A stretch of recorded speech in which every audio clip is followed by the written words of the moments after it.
السلام علیکم پیارے بچوں، امید ہے آپ سب ٹھیک ہوں گے۔ آج کی اس کلاس میں ہم اسم معرفہ کی اقسام پڑھیں گے، ٹھیک ہے۔ صفحہ نمبر 4، 5، 6 اور 7 تک پڑھیں گے، ٹھیک ہے۔ تو سب سے پہلے اسم معرفہ کی اقسام جو ہیں، اسم معرفہ کی 4 اقسام ہیں: اسم علم، اسم ضمیر، اسم اشارہ اور اسم موصول۔ اسم علم جو ہے، اس سے مراد وہ مخصوص اسماء ہیں جو کسی وجہ سے کسی شخصیت کے ساتھ منسوب ہو جائیں، اسم علم کہلاتے ہیں، ٹھیک ہے۔ یعنی وہ مخصوص اسماء جو کسی وجہ سے کسی شخصیت کے ساتھ منسوب ہو جائیں، اسم علم کہلاتے ہیں۔ اس لحاظ سے اس کی 5 اقسام ہیں: تخلص، خطاب، لقب، کنیت اور عرف، ٹھیک ہے۔ سب سے پہلے تخلص کو انہوں نے جو ہے وہ ایکسپلین کیا ہے کہ تخلص وہ چھوٹا سا کلمی نام ہے جسے شعراء اصل نام کی بجائے اپنے اشعار میں استعمال کرتے ہیں۔ مندرجہ ذیل جملوں پر غور کیجیے: الطاف حسین کا تخلص حالی، میر تقی میر کا تخلص میر اور اسد اللہ خان کا تخلص غالب ہے۔ یہ شعراء جو ہیں مطلب اپنے کلام میں جو بھی ان کا کوئی شعر وغیرہ یا اشعار وہ لکھتے ہیں تو فل نیم کی بجائے وہ چھوٹا جو نام لکھتے ہیں اس سے تخلص کہا جاتا ہے، ٹھیک ہے۔ جیسے ایگزامپل یہاں پہ دی ہوئی ہے: جو اس شور سے میر روتا رہے گا تو ہمسایہ کاہے کو سوتا رہے گا۔ یہ جو شعر ہے، یہ شاعر میر تقی میر کا شعر ہے۔ اس میں جو میر لفظ ہے نا، تو یہ میر تقی میر کا تخلص ہے میر، ٹھیک ہے۔ اس کے بعد خطاب عزت اور قابلیت کا وہ نام ہے جو کسی کو اس کی خدمت، بہادری اور قابلیت کی بنا پر حکومت کی طرف سے ملتا ہے۔ مثلاً شمس العلماء مولوی نذیر احمد دہلوی اردو کے پہلے ناول نگار ہیں۔ شفاء الملک حکیم محمد حسن کرشی ایک مشہور طبیب تھے۔ مندرجہ بالا مثالوں میں مولوی نذیر احمد کو علم کی روشنی پھیلانے کی وجہ سے شمس العلماء، علماء کا سورج کا خطاب دیا گیا۔ اسی طرح حکیم محمد حسن کرشی ایک طبیب تھے، انہیں شفاء الملک کا خطاب دیا گیا۔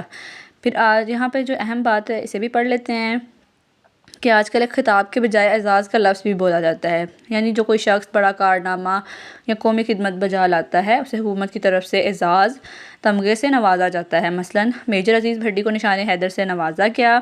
نشان حیدر کے علاوہ کئی اور خطابات و اعزازات بھی ہیں جو خدمات کے صلے میں دیے جاتے ہیں۔ مثلاً ستارہ خدمت، تمغہ امتیاز، ہلال پاکستان، ستارہ امتیاز، تمغہ وصالت وغیرہ۔ اس کے بعد لقب ہے وہ نام جو کسی خاص وصف یا خوبی کی وجہ سے لوگوں کی زبان پر آتے ہیں، لقب کہلاتے ہیں۔ مثلاً حضرت ابراہیم خلیل اللہ علیہ السلام نے خانہ کعبہ کی تعمیر کی تھی، تو اس میں خلیل اللہ جو ہے وہ لقب ہے، ٹھیک ہے۔ اس کے بعد حضرت موسیٰ کلیم اللہ علیہ السلام کو اللہ تعالیٰ سے ہم کلام ہونے کا شرف حاصل ہوا، اس میں کلیم اللہ جو ہے وہ لقب ہے۔ حضرت علی حجویری کو داتا گنج بخش بھی کہتے ہیں، اس میں داتا گنج بخش جو ہے وہ لقب ہے۔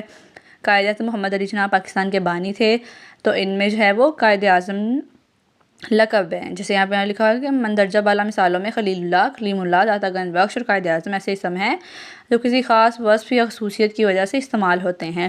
اب ان کی وضاحت یہاں دیکھ لیں کہ حضرت ابراہیم علیہ السلام کو خلیل اللہ کا دوست اس لیے کہا جاتا ہے کہ انہوں نے اللہ تعالیٰ کے ہر حکم کو ہمیشہ سر آنکھوں پر رکھا، یہاں تک کہ اللہ تعالیٰ کے حکم پر اپنے بیٹے حضرت اسماعیل علیہ السلام کو اپنے ہاتھ سے ذبح کرنے پر تیار ہو گئے، ٹھیک ہے۔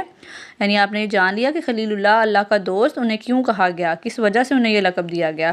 اس کے بعد حضرت موسیٰ علیہ السلام کو کلیم اللہ کیوں کہا گیا، اس کی یہ وضاحت ہے۔ حضرت موسیٰ علیہ السلام کو کوہ طور پر اللہ تعالیٰ سے ہم کلام ہونے کا شرف حاصل ہوا، اس لیے انہیں کلیم اللہ سے باتیں کرنے والا کہا گیا ہے۔ پھر حضرت علی حجویری رحمۃ اللہ کو اس لیے داتا گنج بخش کہتے ہیں کہ انہوں نے لوگوں میں روحانی فیض کے خزانے بانٹے۔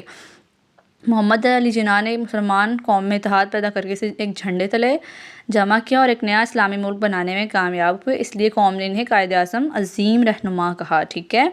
تو آپ نے اگزامپل جو ہے صرف 2 کر لیں یا 1 کر لیں، ٹھیک ہے۔ اس طرح زیادہ ایگزامپلز ہیں، آپ پریشان نہ ہو کہ بہت زیادہ ہیں، تو اب ہر جیسے کوئی خطاب ہے، لقب ہے، اس کی صرف ایک مثال دے دیں تو کافی ہوگا۔ 1 یا کر لیں یا 2 کر لیں، اس سے زیادہ کرنے کی ضرورت نہیں ہے، ٹھیک ہے۔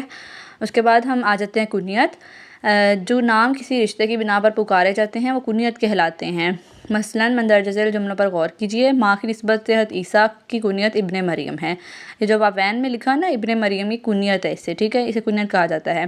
پھر دوسری اگزامپل ہے: باپ کی نسبت سے حضرت عمر فاروق رضی اللہ تعالیٰ عنہ کی کنیت ابن خطاب ہے۔ پھر بیٹے کی نسبت سے حضرت علی کرم اللہ وجہہ کی کنیت ابو الحسن ہے۔ کنیت کی کوئی روحانی یا وصفی نسبت بھی ہو سکتی ہے، مثلاً حضرت علی کرم اللہ وجہہ کی ایک کنیت ابو تراب بھی ہے۔ اسی طرح نبی کریم صلی اللہ علیہ وآلہ وسلم کی تمام ازواج مطہرات کو ام المومنین کہا جاتا ہے۔ پھر عرف، یہ کنیت ہے نا، اس میں بھی آپ نے صرف 1-2 کر لینی ہے، ٹھیک ہے، یہ زیادہ ہیں تو آپ صرف 1 یا 2 کریں گے۔